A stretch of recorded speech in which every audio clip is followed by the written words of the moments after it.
Art of education में आपका स्वागत है। 1 फरवरी 2025 में पश्चिमी क्षेत्रीय परिषद की 27वीं बैठक कहाँ आयोजित की गई है? A. Gandhinagar, B. Mumbai, C. Pune, D. Surat. Answer C. Pune. 2025 गिद्ध गणना के पहले चरण में किस राज्य में गिद्धों की संख्या सबसे अधिक पाई गई है? A. Rajasthan, B. Madhya Pradesh, C. Gujarat, D. Maharashtra. Answer B. Madhya Pradesh. 2025 एशियाई स्नूकर चैंपियनशिप में पुरुषों का खिताब किसने जीता है? A. Amir Sarkhosh, B. Aditya Mehta, C. Pankaj Advani, D. Ding Junhui. Answer C. Pankaj Advani. 4 किस देश ने 2025 में बंगाल की खाड़ी कार्यक्रम अंतर सरकारी संगठन की ग्रहण की है? अध्यक्षता। A. Bangladesh, B. Bharat, C. Sri Lanka, D. Maldives. Answer B. Bharat.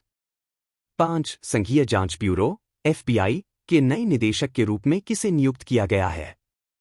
A. Kash Patel, B. James Comey, C. Christopher Wray, D. Robert Mueller. Answer A. Kash Patel. 6 अंग प्रत्यारोपण में भारत विश्व में किस स्थान पर है? ए. प्रथम, बी. द्वितीय, सी. तृतीय, डी. चतुर्थ। Answer C. तृतीय। 7 डॉक्टर पूर्णिमा देवी बर्मन, जिन्हें हाल ही में टाइम मैगजीन 2025 की वुमन ऑफ द ईयर सूची में शामिल किया गया है, किस भारतीय राज्य से वन्यजीव जीव विज्ञानी हैं? A. Assam, B. Kerala, C. Gujarat, D. Rajasthan. Answer A. Assam. 8 Bain and company और नेस्कॉम की रिपोर्ट के अनुसार किस वर्ष तक भारत को उच्च आय वाले राष्ट्र का दर्जा प्राप्त हो जाएगा? A. 2030, B. 2035, C. 2040, D. 2047। Answer D. 2047। 9 Asia आर्थिक वार्ता AED 2025 का विषय क्या है? A. Global economic recovery and growth, B. Building economic partnerships in Asia, C. Strengthening region trade and innovation, D. Economic resilience and resurgence in an era of fragmentation. Answer D. Economic resilience and resurgence in an era of fragmentation. 10 किस team ने 2024 से 25 सत्र में अपनी Indian Super League ISL विजेता shield का बचाव किया है? A. Mohan Bagan SG, B. FC Goa, C. Kerala Blasters, D. Odisha FC। Answer A. Mohan Bagan SG। Today in history. 25 फरवरी 1988 को भारत ने पहली बार पृथ्वी मिसाइल का सफल परीक्षण किया था। यह भारतीय सुरक्षा तंत्र के लिए एक बहुत बड़ी उपलब्धि थी, जिसे पूरी तरह से स्वदेशी तकनीक से बनाया गया था।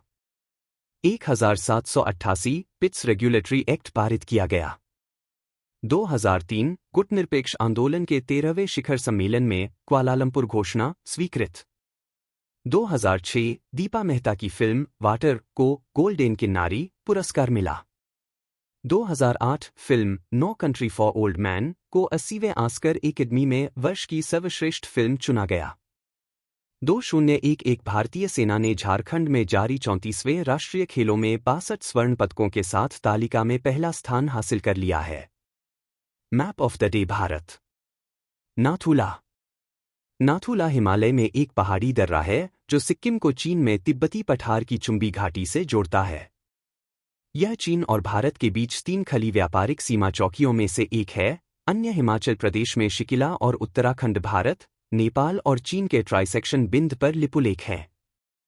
क्षेत्र में महत्वपूर्ण हिंदू और बौद्ध तीर्थ स्थलों की यात्रा दूरी को कम करने और भारत चीन व्यापार को बढ़ावा देने के लिए 2006 में नौथुला पास को फिर से खोल दिया गया था।